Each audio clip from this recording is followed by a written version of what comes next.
Hi everyone, I'm a network engineer and my main duty is provide communication between 2 points, source and destination. Sometimes there were only 2 computers in the same room, but sometimes I found myself analyzing big data between cities or countries. And I noticed that this data is getting bigger day by day. It was interesting to me. What's that data and do we really need to share all this information? So I started a little investigation and it took me far away from my starting point. Now I'm going to share them with you. Before starting our main topic, let's clarify what's communication and why it's so important. Communication is act of transferring data, information from one place to another. Some plants, animals, and of course humankind communicate with each other. Human communication can be verbal or non-verbal, like body language or signs, or written. Humankind need to communicate with each other, but humankind always wants more. So our ancestors started to look way how to communicate for long distance. It was called telecommunication. First telecommunication types used by humankind were smoke, fire, drums, and letters. Smoke and fire were limited for information transfer and mostly used in emergency stations. And letters were sent by human or birds, and it took much time. Why telecommunication is important? Because information is important. Information is important in every field of life. In a civil life, in a war, in a scientific research, and more. In this picture, you see the North Korean people celebrating winning World Cup in 2014 in a soccer. This is because of this information. And unfortunately, those people have limited telecommunication methods. And as I said, the first telecommunication methods was smoke and fire. And revolution in telecommunication was exploration of telegraph in 18th century. It was starting of new era. It was followed by telephone, radio, photography, television, and computer. And then, new generation computers, smartphones, social media, blogging, local and wide array networks, and more. It became part of our life. It became so slowly that we didn't realize it. And now, we can't imagine our life without them. Of course, it brings a lot of convenience to our life. Unfortunately, they took a lot from us. Let's see first, what's the advantage of modern telecommunication tools? One of them, mobile communication from everywhere and every time.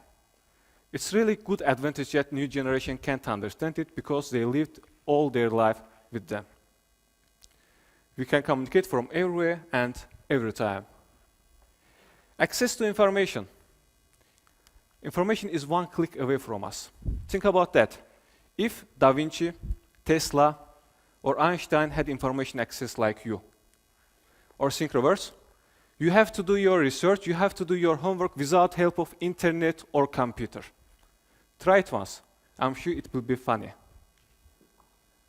And secret advantage, your bank accounts, your family, your property are secured by these tools. Time. Free time is the best gift to humankind. With the help of e-learning, e-banking, e-shopping, we can save our time. I don't want to talk much about social media and blogs, everybody know them. We can build new relationship and friendship. We can find organizations and social groups with them. And of course, we can enjoy our time there. But what did they took from us when they make our life colorful? Modern telecommunication tools made us paranoid.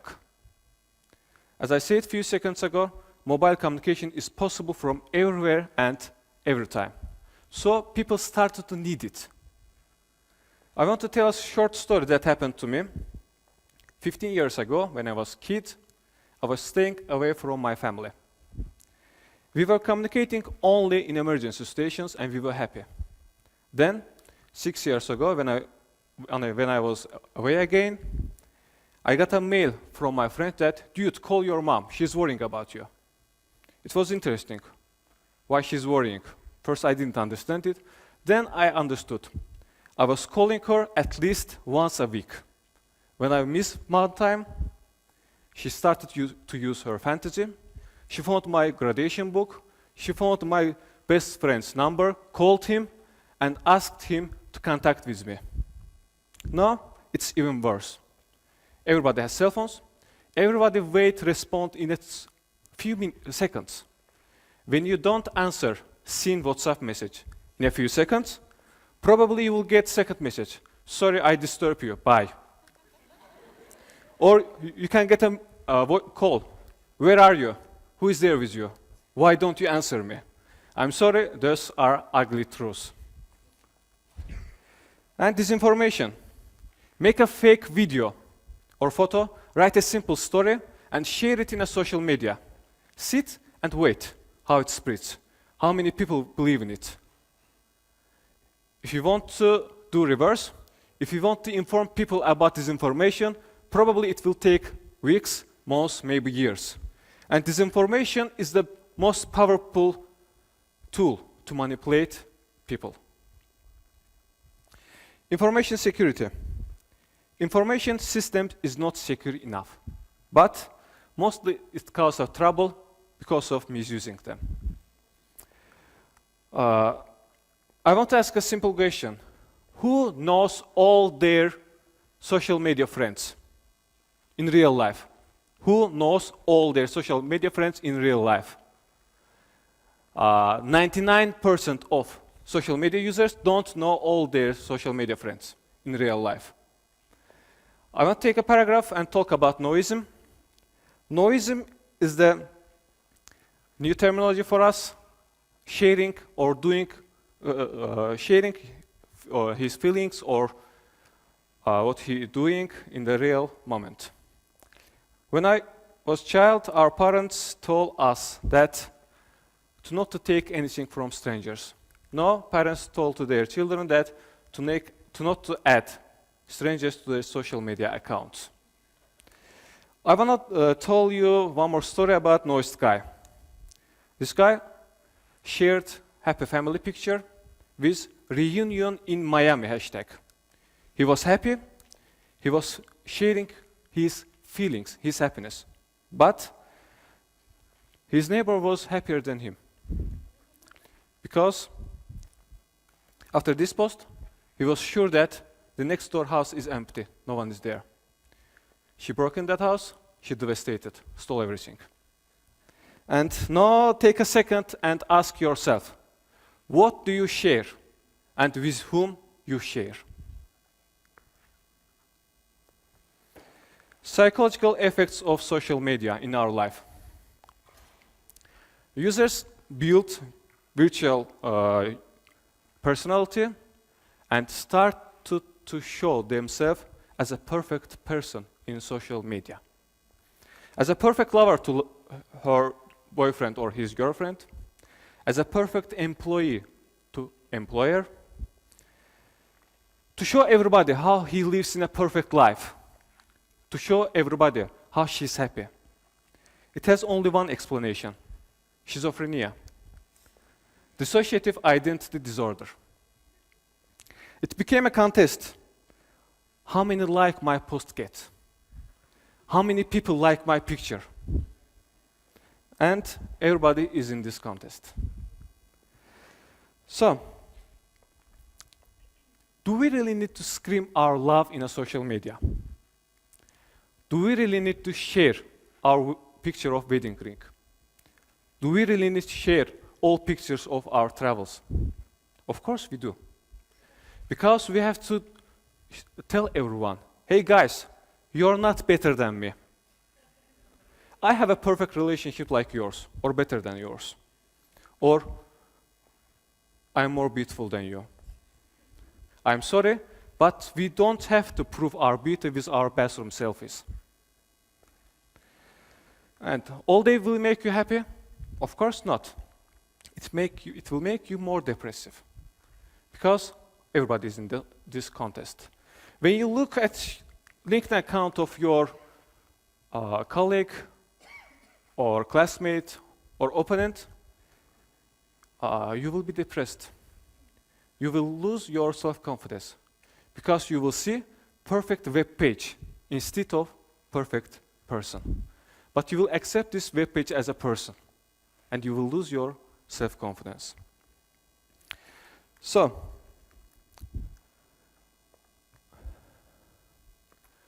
another effect of social media. Social media has to keep you closer to your friends, your family, whereas it causes backward effect.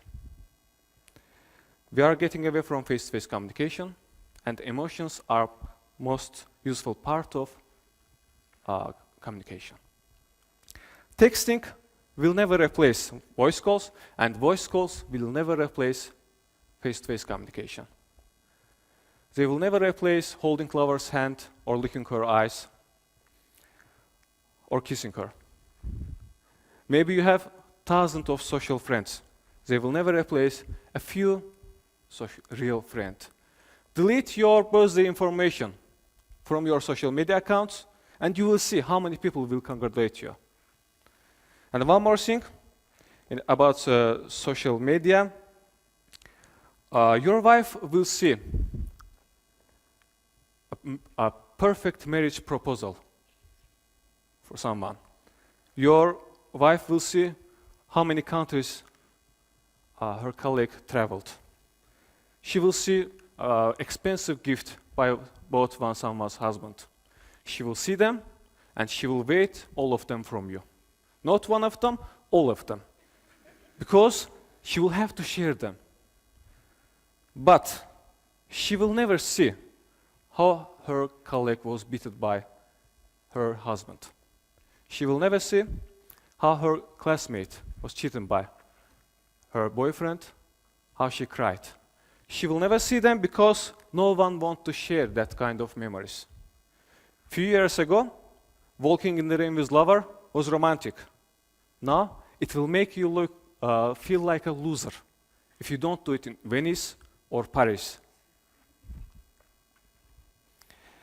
Spending more than an hour in a social media and realizing that you don't know how much time you spent is really bad. You are addicted.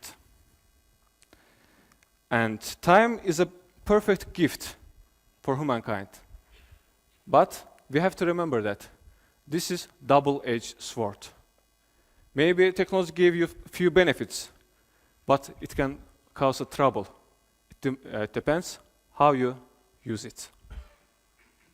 Let's see some statistics about how much time we spend on social media. 6 hours per day averagely spent online by human, not for non-working purpose. There are more than 2 billion active social media users. That's more than a quarter of human population. And adults spend more than 2 hours per day, and teenagers spend more than 3 hours per day in the social media. Wasting time online. 60 to 80% of our time spent online is nothing about work. It means we are spending our precious time for nothing. And average social media users check their Facebook accounts 14 times in a day via mobile device. Is there anybody who didn't check his social media account today? It's really good. Probably 2%. And is the worst part? I don't think so. Control mechanisms. Cameras are perfect tools to protection. But now cameras are everywhere. In the schools, in the streets, in the office, even at homes. Under control, people do not act like without control. We lose our anonymity, we lose our freedom, we don't like to think different, we don't like to act different because no one wants to get attention to themselves. So, we are building zombie community by our own hands. Is this the worst part? Unfortunately, not. Taking control of kids, installing cameras at home, following them every minute. I think this is the worst part. Because kids are not parents' project. They have to act natural, not like zombies. And now, probably I have to speak about how we have to control them. But what if I say it's too late? What if I say they already took control of our life? Switch off your phone, turn off your monitor, and live your life. Stay safe, try not to be a victim.